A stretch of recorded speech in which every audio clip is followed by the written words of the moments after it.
Utaanza kwa majina zako, utuambie vile unaitwa na kwenye unaishi. Okay. Kwa majina naitwa Kidungi, aka Yesu Punda.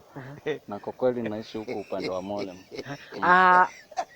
Ningependa utuambie uko na miaka ngapi hivi? Amesema ako na miaka 35, ni mzee sana.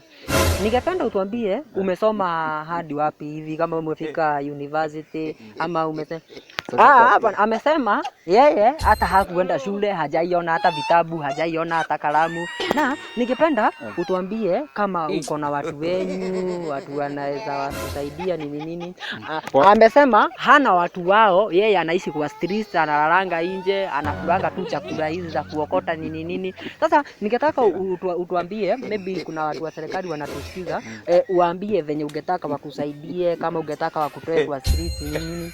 Hapana, amesema yeye haezi taka kusaidiwa, haezi taka kutoka kwa street, na anafurahia sana kukaa kwa street na kukula chakula chafu. Na ningetaka tukimaliza, nikuuliza tu swali moja, tukimaliza uniambie ni nani huwa anakuinspire sana, like unaweza ni maisha gani inaweza kuvutia mtu anafanya vitu zake nini.